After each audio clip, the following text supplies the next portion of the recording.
Olá! Estamos online, estamos ao vivo para mais um Mulher Afasta de Ti Esse Cálice, versão live.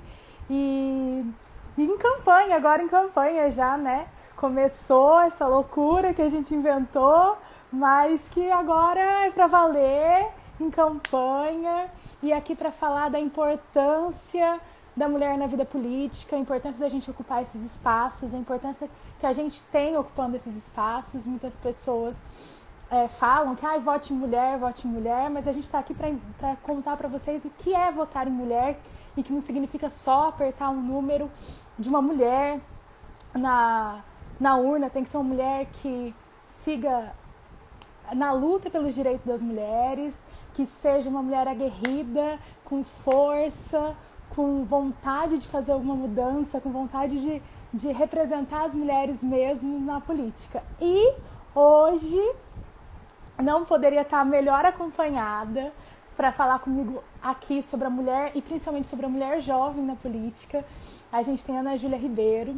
A Ana Júlia é símbolo das ocupações de 2016 nas escolas. Ela, nos seus 16 anos, foi lá falar na Assembleia Legislativa do Paraná e arrasar na fala dela, e ficou conhecida no Brasil inteiro, mostrando o que era a luta estudantil e a importância daquele movimento de ocupação das escolas contra a PEC do teto em 2016, ainda no governo Temer, e mostrando a força da mulher estudante, mostrando a força da mulher jovem e como é importante essas mulheres na política. E ela é, com orgulho, minha companheira de partido, candidata a vereadora na cidade de Curitiba, e eu tenho muita, muita, muita honra de ter a Ana Júlia aqui e vou trazê-la aqui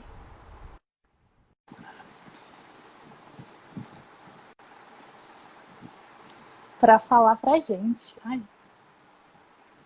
Oi, Oi, Paula! tudo bom? Tudo certo e você? Tudo bem também, é um prazer estar com Que você aqui, bom! companheira Ana Júlia. Prazer é todo meu de estar aqui dividindo esse espaço com você. Eu estava falando que você é o símbolo das ocupações de 2016, e você é mesmo, né? Que responsabilidade. Você estava lá ocupando como estudante, eu estava lá ajudando a ocupar enquanto advogada voluntária. Adoro, Eu já assim era um tem que pouco ser. mais velha, mas foi bem intenso, né? Aqui em Londrina também muitas escolas foram ocupadas.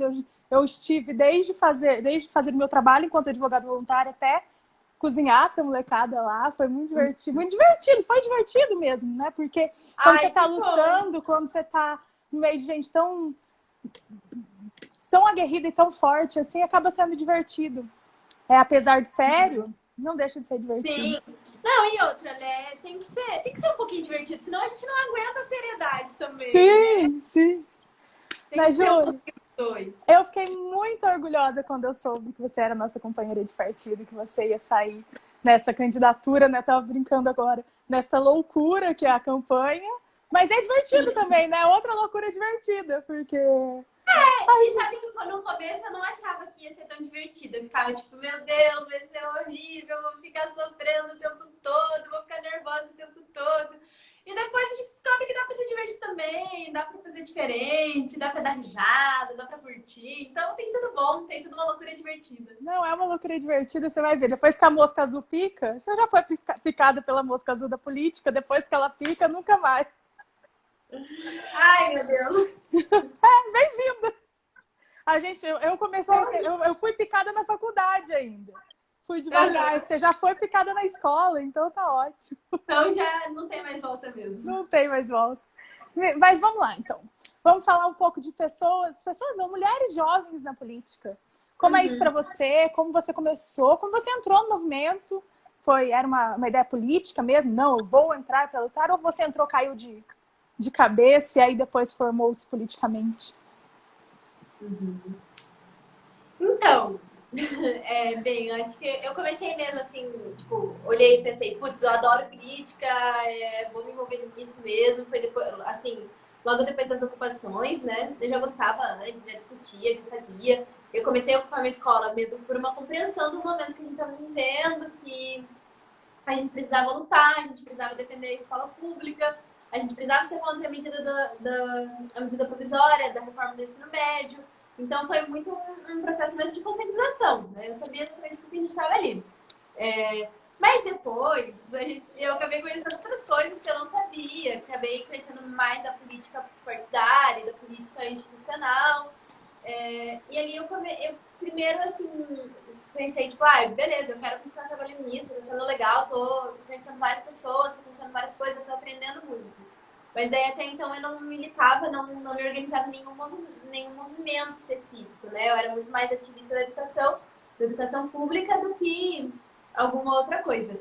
E daí com isso eu fui olhando que esse espaço era pouco e que tem um limite para você conseguir fazer alguma coisa. E pensei, nossa, por que não criar?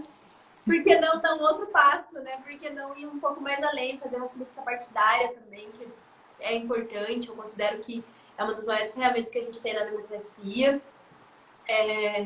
E, enfim, daí em 2018 decidimos criar o PT, não poderia ser outro partido, apesar de que confesso que conheci outros partidos, fiquei em dúvida um tempo do o PST e o PSOL, né? Muito também por conta do que foi envolvendo as ocupações, que tinha uma pegada mais ampla, então me levou a conhecer muita gente, né? E ficar aí nesse aspecto da esquerda. E acabei decidindo ter o PT em 2018. Mas continuei assim, como um movimento estudantil, como ativista. E faz pouco tempo mesmo, assim, que eu pensei, beleza, vou ser candidata. Mas assim, porque um grupo olhou e falou, olha, vamos colocar essa candidatura na rua, vamos construir isso, né? Porque não adianta ser candidata de si mesmo, tem que ser candidata de um projeto, né?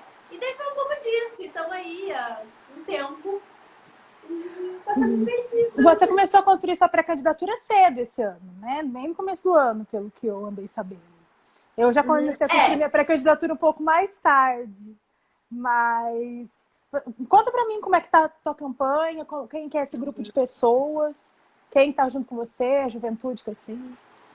Massa. Então, a gente começou a construir, foi assim, tipo, começo de março, mas de forma mais incisiva mesmo, assim, né? Mas, vamos sentar e vamos planejar, vamos ver como que a gente vai fazer e de que maneiras. Foi começo de março. Foi bom, foi divertido, foi nervosismo, muito nervosismo. Hoje a gente tenta coletivisar ao máximo a campanha, deixar ela mais ampla possível, né? Então, a gente tem um grupo de apoiadores de 350, deve estar chegando nos 400, eu ainda não atualizei a lista. Apoiadores que constrói essa campanha, que construiu a pré-campanha, que ajudou com proposta, que ajudou com mobilização.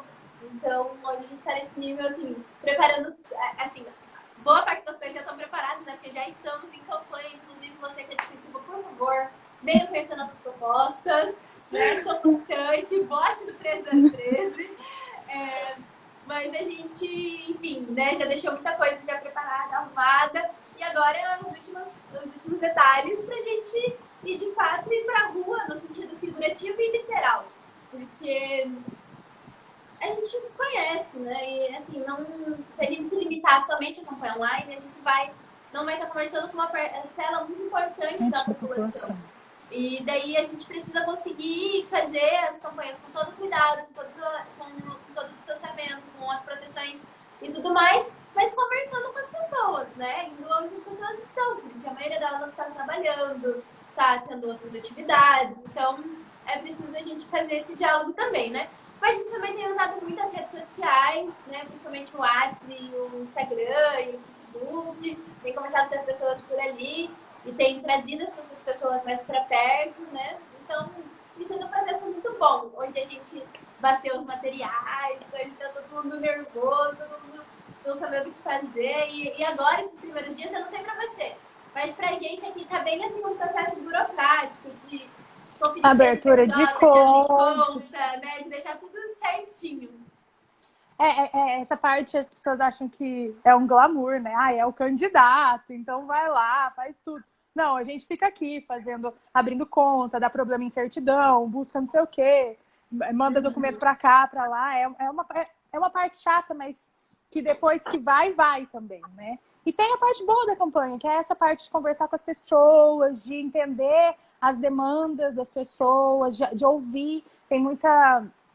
Durante meu trabalho na Comissão de Direitos Humanos da OAB aqui em Londrina, eu descobri que... Eu aprendi, né, na verdade, que muita gente precisa só ser ouvido. Às vezes o problema dela é não ter ninguém com quem desabafar. Porque às vezes é um problema irresolvível.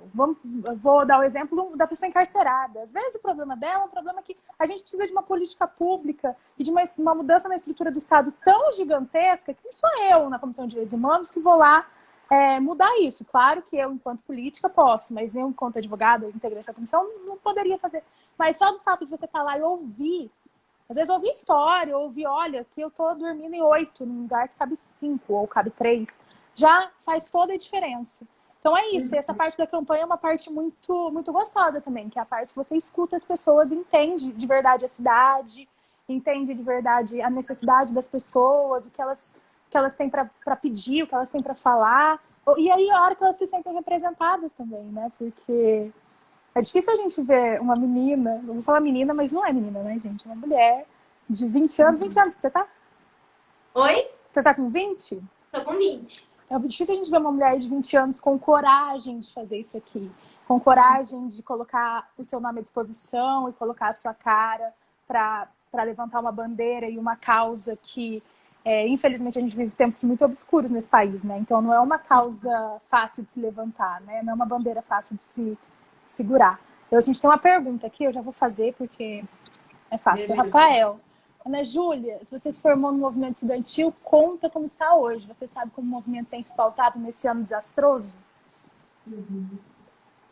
Então, tem sido, né, preocupante, porque a gente está lidando com uma nova ameaça na educação pública, que é o ensino à distância, o EAD, o ensino remoto, e que representa uma enorme perda na qualidade do processo de ensino e aprendizado. Né? Então, é um ataque direto à estrutura da escola pública e, mais do que isso, a concepção de qual educação a gente precisa. Então, hoje, o movimento estudantil tem tido posições muito críticas ao ensino à distância e tem discutido muito como está sendo para os estudantes, as condições desse EAD e se tem acesso ou não. E até mesmo nisso acaba discutindo o modelo da escola como um todo, né?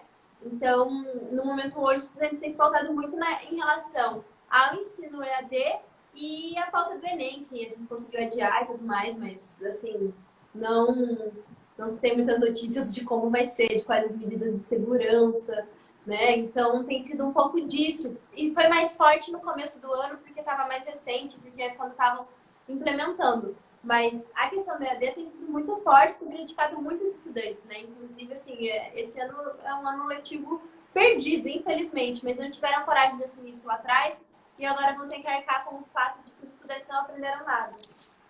E não aprenderam nada e acabaram perdendo a oportunidade, né? Eu estava falando em uma outra live que a gente fez com a Poli, com as candidatas do PT aqui em Londrina, que a imprensa tem glamorizado a dificuldade de alguns estudantes, né?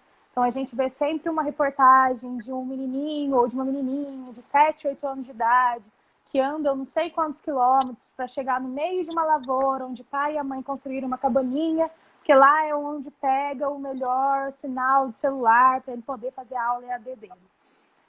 Mas aí eles mostram que, nossa, como isso é uma força de vontade e que coisa linda essa criança querendo estudar. E para mim, e eu acredito que para você também, essa cena só me dá desespero, tristeza de ver que o Estado abandonou essas crianças, abandonou esses jovens, porque uma coisa é aqui na minha casa que eu tenho internet, que já é difícil fazer EAD, porque EAD não é uma coisa divertida, nem, né? Aí você coloca uma criança para estudar no meio do mato e acha isso bonito, e acha isso como um exemplo de superação. Não, isso é um exemplo de como o Estado falta, de como o Estado é falho, e aí lá na frente... É isso que é importante falar, né? A tua pauta é a educação. Então é isso que a gente tem que falar, que é muito importante. Não é só a educação para a criança ter uma oportunidade de um futuro melhor. Claro que isso é a principal bandeira mesmo, a principal coisa da educação. Sim. Mas é também, quando você tem a presença do Estado, uma educação pública de qualidade, um ensino de qualidade, você mostra para aquela criança que o Estado, enquanto instituição, ele funciona e ele está aí. Quando você deixa a criança, o adolescente, enfim, o estudante, solto ou a própria sorte, que é o que acontece agora no ensino à distância, você só mostra que o Estado não existe ou que ele existe mas não é para você. E aí ele só vai aparecer na vida da criança, do adolescente que ficou aí no EAD tendo que andar não sei quantos quilômetros, lá na frente, quando ele, por falta de oportunidade, ou vive numa comunidade, ou tem uma condição de vida muito ruim, e aí acaba caindo na criminalidade, na marginalidade, como a gente entende, e aí vem a polícia, e a única vez que o Estado aparece na vida dele é para punir. A única vez que o Estado aparece na vida dele é para ser ruim, né? Então, é isso que a gente tem que entender a educação como uma coisa ampla, que não é só dar oportunidade de um trabalho um pouco melhor, né? Com certeza, é bem por aí, né? O processo de educação, ele é muito mais amplo, ele vai além do que escolarizar, né? Educação não é apenas escolarizar. Esse é um dos nossos erros. Aqui em Londrina, pelo menos, né? Em Curitiba deve ser também. Com certeza. Você está acompanhando a militarização? Claro. Então, estamos acompanhando, tem sido meio, né, difícil, barra pesada, porque é um completo absurdo esse tipo de proposta. A gente sabe que não é essa pauta da educação pública, não é o que a gente precisa. Uma coisa é quando um estudante quer ter uma formação específica para isso e vai atrás de um colégio militar, um colégio da polícia militar. Outra coisa é quando você coloca um regime para todos os outros estudantes sem consultá-lo, sem saber se aquilo realmente é bom e sem um planejamento, sem repensar a estrutura da escola, né? E é muito de um projeto que nos coloca, de fato, num cerceamento de ideia, num cerceamento de expressão, de liberdade, e que não democratiza, de fato, a educação pública. Na realidade, inclusive, pode restringir ela mais ainda. Sim. Então, tem sido, assim, uma pauta muito difícil e que vem muito por conta da demanda do governo Bolsonaro, né? Mas falar de uma educação militarizada é falar de uma educação bem ao contrário do que é liberdade, até mesmo para aqueles que se consideram os liberais, mas também é falar de uma escola que, de uma maneira ou outra, promove censuras. Sim, você padroniza, né? Acaba cerceando a criatividade, enfim. É uma pauta realmente terrível. E é muito triste que a gente tenha passado isso aqui no Paraná, apesar das pessoas acharem que disciplina é o que resolve, não é.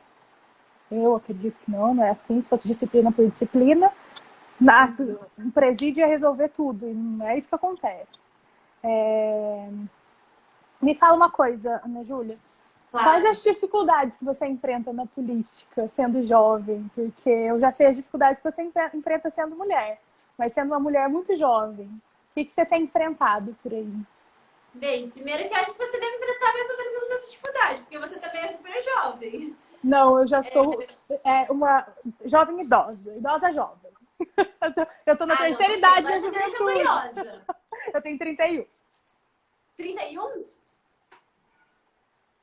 Travou aqui pra mim. É 31? 31. Ah, não. Tá até jovem. Também jovem. Jovem. Tirou o pezinho do Estatuto da Juventude. Já. Não, então. Você deve enfrentar algumas bem parecidas. Mas, assim, acho que tem tenho certeza que tem uma que é o que ultimamente tem mais me irritado, que é o fato de você estar sempre reafirmando e sempre tendo que se colocar e como, assim, as nossas propostas, as nossas coisas têm que ser bem completa, bem pensada e tal. E tudo bem, porque a gente tem propostas para isso, a gente se preparou para estar nessa condição e porque a gente sabe o que a gente está fazendo, a gente confia no que a gente está fazendo. Mas, assim, nenhuma outra candidatura a vereadora ou vereadora que seja da nossa idade e que seja mulher, tem que estar combinado as duas coisas, sofre o tipo de questionamento que a gente sofre e a desconfiança que tem.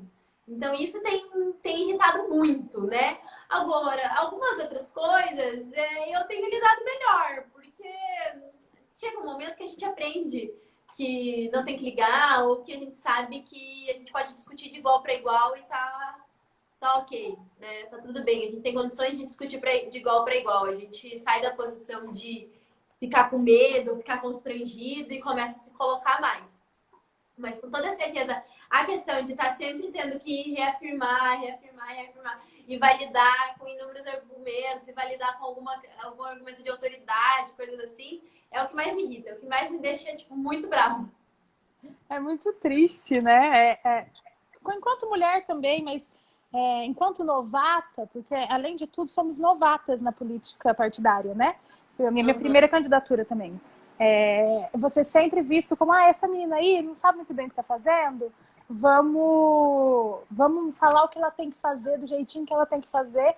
E também tem o fato de que tá difícil renovar a política de verdade, né? Não essa renovação que a gente teve em 2018, com que eles quiseram enfiar a goela abaixo, que é a nova política, mas Sim. não é uma modernização mesmo, né? A gente enfrenta aí fake news, que é uma modernização por conta da tecnologia, mas uma modernização de ideia, de abertura de espaço, de vamos escutar o que essa molecada aqui tem para falar, é bem complicado, né? Sim, sim, com certeza. E aí, como que a gente vai fazer para ocupar Curitiba? Primeiro, com muita garra, tem que ter muita disposição. E segundo, fazendo uma campanha muito bonita, né? A gente já ocupa, na realidade, politicamente e no sentido dos movimentos sociais e de viver a política da cidade, de estar discutindo ela, de estar debatendo, a gente ocupa ela dessa forma dia a dia. E agora a gente precisa dar um passo além, a gente precisa ocupar ela de maneira institucional também, para de fato a gente conseguir mudar a vida das pessoas. A gente está pensando sobre alternativas para mudar a vida das pessoas e como o município pode ajudar nisso. Então, a gente precisa conseguir fazer uma campanha muito bonita, que conquiste a confiança dos curitibanos para colocar e conduzir a gente à Câmara de Vereadores, para conduzir esse projeto que é coletivo, que é participativo e que, de fato, representa uma renovação na política, não apenas pela idade, não apenas pelo fato de ser jovem, mas principalmente pelo modelo que se faz política e a maneira que se constrói ela, as propostas que traz, a forma de trabalhar, que a gente vai renovar, né? Então, para conseguir isso, a gente tem que estar dentro da Câmara de Vereadores, podendo colocar em prática as nossas propostas, o nosso método de trabalho, de como a gente vai dialogar com os outros vereadores, de como a gente vai construir maiorias para aprovar nossos projetos e de como a gente vai trabalhar mesmo para pensar e para fazer com que Curitiba seja mais humana, seja menos desigual, não seja tão elitizada como é hoje. É mais ou menos por aí, né? Agora a gente está no processo de batalhar para ocupar a política institucional, para ocupar a Câmara de Vereadores e esse ser mais um passinho na ocupação da cidade de Curitiba. Eu acho, a gente estava falando um pouquinho antes de jovens na política, né? Eu falei para você, vamos falar, o tema da live é jovens mulheres na política. Eu acho que essa é a diferença, né? A gente faz as coisas coletivamente, não sai nada na nossa cabeça sozinho, né? Tá aqui, ó, eu quero isso, e aí eu junto meia dúzia de pessoas que vão fazer ou vão escrever aquilo para mim do jeito que... A minha campanha também tem sido trabalhada coletivamente. Lógico que não é um coletivo concorrendo, mas acaba sendo uma campanha coletiva, né? Acaba sendo várias cabeças e várias pessoas pensando em propostas e em formas de trabalhar e construir não só uma eleição, mas aí trabalhar lá dentro também, né? Não vou trabalhar sozinha. As ideias não saem todas da minha cabeça e a forma de fazer também não saem todas da minha iluminação, qualquer que seja. Sim, com certeza. Acho que é isso o jeito novo de fazer política, né? É conversar e estar onde o problema se encontra, com as pessoas que precisam falar, e representatividade, né, Júlia? Eu acho que isso é uma coisa que importa tanto. Importa, eu estava falando, falei mais cedo, né? Não adianta ser uma mulher, não adianta votar só em uma mulher se ela não for uma mulher que vá defender as pautas femininas. Claro. E não adianta ser só uma jovem por ser jovem, se não for uma jovem que se importa e que vá defender as pautas da juventude. E aí a gente tem educação, saúde, moradia, transporte, tudo isso é pauta da juventude, né? As pessoas acham que não, acho que a pauta da juventude é só a educação, mas a gente vive também, né, na cidade, a gente precisa de tudo isso. Sim. E é isso que você comentou, uma coisa importante da representatividade, é pensar que a representatividade ela se torna efetiva quando ela é participativa, né? A representatividade ao pé da letra a gente tem. As Sim. pessoas não serem representadas porque elas não participam e porque aquelas pessoas não, de uma maneira ou outra, não são suas iguais, né? Não possuem as mesmas condições de vida, nem os mesmos estereótipos, nem os mesmos traços, os mesmos jeitos. E mais do que não possuir o mesmo, não é em nada semelhante, não é em nada da vivência do dia a dia, né? Da vivência de ter trabalhar, acordar cedo, estudar, enfim, fazer tanta coisa. Então, para a gente conseguir resolver o problema da representatividade, a gente tem que conseguir construir um modelo de política mais participativa. Porque daí as pessoas, por óbvio, vão participar daquilo que efetivamente representam elas, daquilo que efetivamente elas acreditam. Sim. Aqui em Londrina, não, eu vou contar um fato curioso para você. Nós temos 19 cadeiras na Câmara aqui. Tem uma mulher eleita. Só uma mulher eleita. Uma cidade desse tamanho. E que no fim, por mais que ela tenha a intenção de lutar e de fazer qualquer coisa, ela é uma sozinha, né? Uma mulher sozinha não faz... Uma andorinha só não faz verão, né? Não tem força. E é isso que a gente tem que ver também. Tem que ter força, né?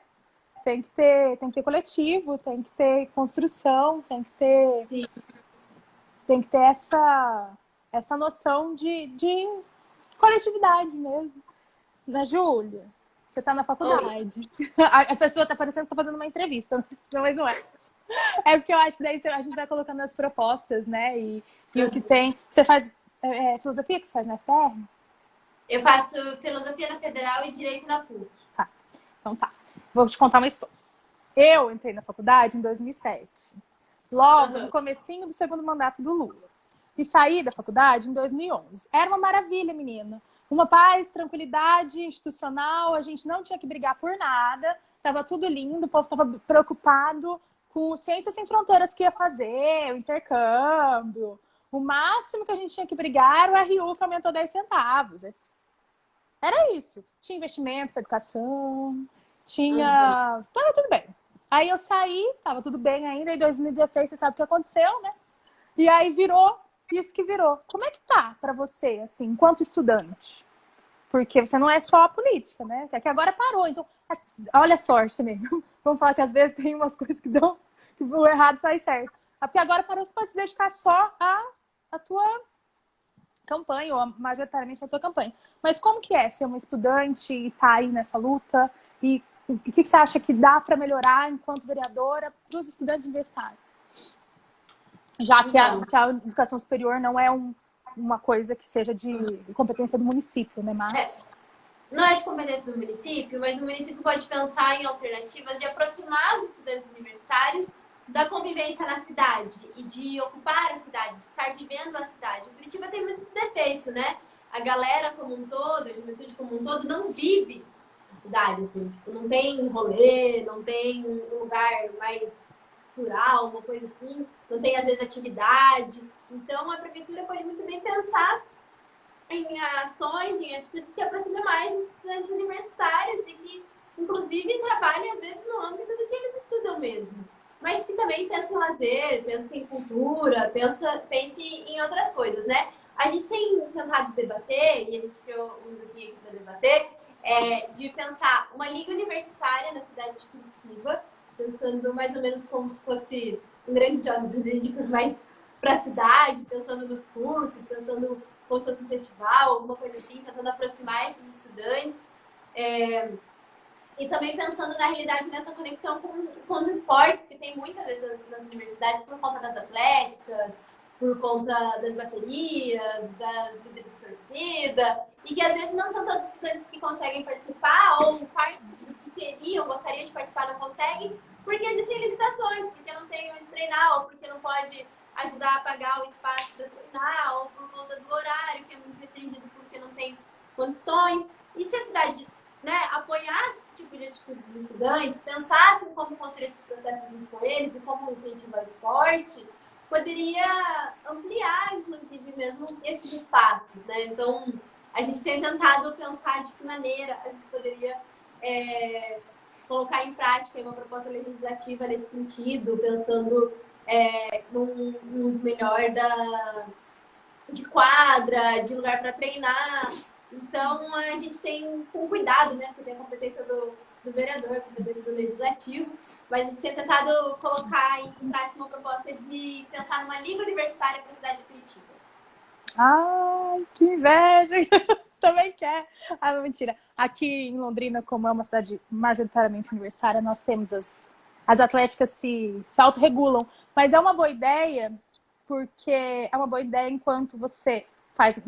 Não precisa fazer um evento só, né? Aqui em Londrina é o GIA, Jogos Interatléticos, mas é feito pelas universidades, pelas faculdades, eles fazem, sei lá, um mês. Uma coisa permanente de fazer estudante universitário ocupar aparelho público, né? Não só as quadras e ligado ao esporte, mas praça, parque, tá ligado à cidade mesmo, né? A gente esquece. É que a nossa geração também, né? É só computador e enfim. Mas a gente esquece um pouco de ocupar os espaços públicos como um todo e de aproveitar a cidade. Né? Com certeza. E para isso tem que ter segurança, tem que ter um espaço público bem cuidado, tem que ter um acesso garantido a esse espaço público, porque a pessoa que mora lá na periferia não consegue vir ao centro com tanta facilidade todo o tempo. Isso tudo tem que ser discutido, pensado e colocado em prática, né? Isso que eu acho interessante isso das pessoas falarem. Mas não é competência do município pensar em estudante universitário. É sim. O estudante universitário vive no município. Nós todos vivemos no município, apesar de algumas competências serem federais, estaduais. A nossa vida, a nossa vivência, o nosso dia a dia é no município. Então, e as eleições municipais geralmente são colocadas meio de lado, assim, né? Eles acham importante ser eleição federal, mas não, é no município que começa a política e a política é importante no município pra gente. Às vezes a gente nem sente o que o governo federal tá fazendo. No caso agora, a gente tá sentindo bem. Tá fazendo só coisa errada. Mas às vezes a gente... não tá difícil sentir também, né? Então, no caso agora a gente tá sentindo um negócio que é o quê? Fumaça do Pantanal, aqui em Londrina. Né? E é por quê? Por política pública federal, que tá um probleminha aí. Mas, quando as coisas estão andando direito, às vezes a gente não sente uma diferença tão grande assim, mas a gente sente muito o que o prefeito faz ou deixa de fazer, o que os vereadores fazem ou deixam de fazer, e a gente tem alguns projetos ótimos e lindos de cidades que não saem do... Acontece na cidade, mas acaba que não sai daquele âmbito porque fica como sendo só aquilo lá, né? Uma bolha no limbo do país, que todo mundo olha como sendo, é só mais uma cidade. E não, a nossa cidade é onde começa, é aqui que tem que ser experimentado tudo, né? Com certeza. Meio por aí. Né, Júlia? E aí, você quer falar para mim mais alguma proposta sua? Como que... Bem, a gente tem discutido muito aqui também a questão do emprego e renda da juventude, mas da população como um todo, de como tentar melhorar o poder de consumo da população de Curitiba e na qualidade também do emprego, que hoje em dia é muito precarizado, né? Muita terceirização, muito contrato sem pé, sem cabeça, né? Não respeitando a CLT, então, até mesmo por conta da reforma trabalhista. Então, a gente também tem discutido assim, de como o município pode incentivar a geração de empregos com qualidade, empregos com dignidade, que pense nos direitos trabalhistas. Né? Então, a gente está aí com a proposta de incentivos fiscais para a geração de empregos, de um salário municipal, pensando em fortalecer o poder de consumo dos curitibanos. E na educação a gente fala um pouco também, né? Na educação a gente tem discutido muito a questão da merenda escolar, né, que tem o Programa Nacional de Proteção Alimentar, mas é um município que regula, e daí poderia ser estabelecida uma parceria com os agricultores familiares que produzem um alimento mais saudável e de melhor qualidade, ao contrário do que é o contrato que Curitiba tem hoje com uma empresa, que é a Risotolândia.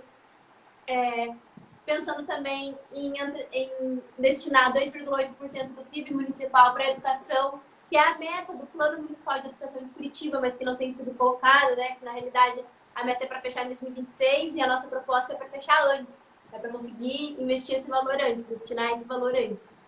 E também de ampliar a rede de ensino em tempo integral, porque principalmente na educação infantil, na primeira infância, é muito importante para os pais e para os responsáveis, né, das crianças saber que está num lugar seguro, saber que está tendo suporte, que está na escola, que está pelo menos aprendendo alguma coisa. Apesar de ser crítica ao ensino em tempo integral, entendo que para essa fase e para a condição de vida e pela dinâmica que é a vida, é importante a gente pensar em políticas públicas dessa forma. É que quanto ao ensino integral, a gente tem que pensar em maneiras de se fazer, né? Porque é interessante, é uma coisa que... O problema não é o tempo integral, Sim. O problema é como. É que as pessoas acham que a educação é só escolarização, né? Coloca a criança lá na escola e deixa ela lá. Vai aprender, ela acaba ficando quadradinha, fica ótimo, né? Pro mercado. Mas pra criança não. E aí eles deixam a criança lá na escola de qualquer jeito, ou de um jeito meio torto. E quando você vai pesquisar a fundo coisas que institutos fazem, a gente tem o Instituto União para a Vitória aqui em Londrina, que ele é na periferia do bairro de Londrina, um bairro chamado União da Vitória, o último bairro da cidade, um lugar muito desprivilegiado, muito pobre, bem complicado, né? E o Instituto faz um papel que seria desse da escola integral de verdade, a escola integral que socializa, que traz para mais oportunidade, e acaba que está na Secretaria de Assistência Social, não está nem na Secretaria de Educação. E aí isso faz o quê? Tem verba que não vai, aí às vezes sobra numa secretaria e não consegue puxar para outra. Então, o jeito de ver a cidade é um jeito antigo também, né? Todo mundo compartimentalizou assim, certinho. Isso aqui é isso, aqui. E aí as secretarias não conversam, os projetos que a gente tem não conversam uma coisa com a outra, não entende que é um todo, né? Não entende que não é só educação, não é só colocar na escola. E aí a gente vai vivendo isso aí. Mas a gente está lutando para mudar. Eu estou muito, muito feliz de você ter topado participar aqui dessa live comigo. Eu que adorei. Eu acompanho você desde a Assembleia, tá? Vou te falar que chorei com aquele discurso. Ai, meu Deus. E eu fiquei muito... eu me senti muito representada, né, Júlia? A hora que você falou tudo aquilo. E eu fico imaginando que você deve ter ficado muito nervosa, mas você foi perfeita. Fiquei. Você foi... Eu fiquei nervosa, então. Você foi perfeita, você mostrou a força da juventude da mulher.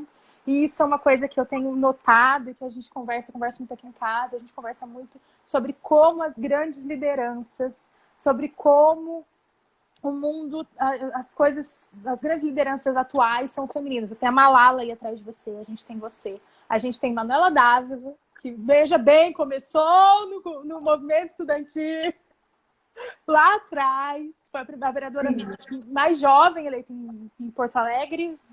Tomara que você siga pelo mesmo caminho. Eu estou eu estou torcendo muito para que você siga pelo mesmo caminho.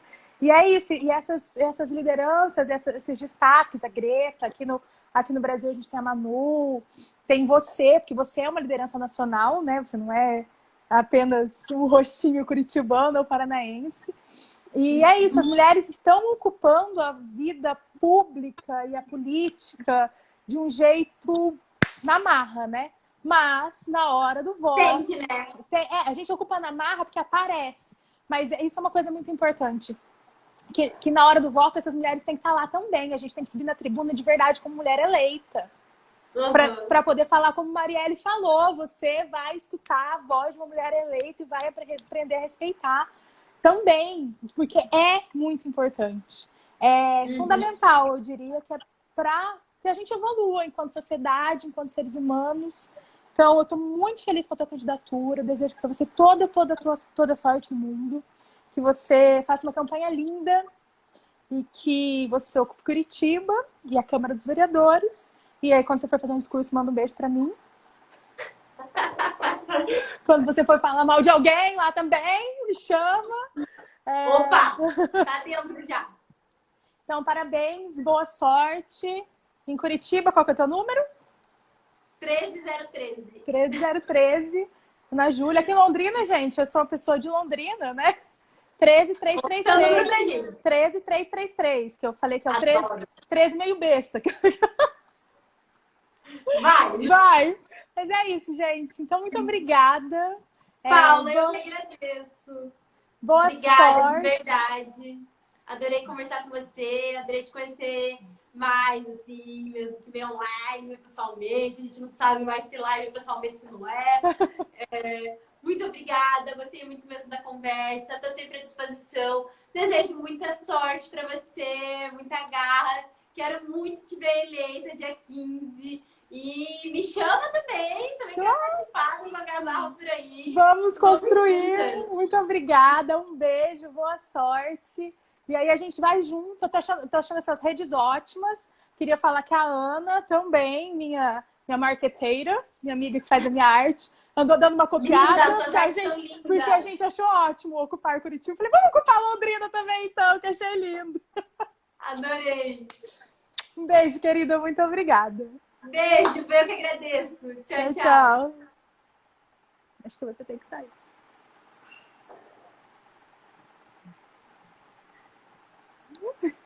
Tchau, gente. Deixa eu encerrar aqui também.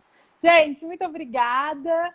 A gente volta amanhã com mais um Mulher Afasta de Ti Esse Cálice com a minha amiga Cecília. A gente vai falar de maternidade e mercado de trabalho.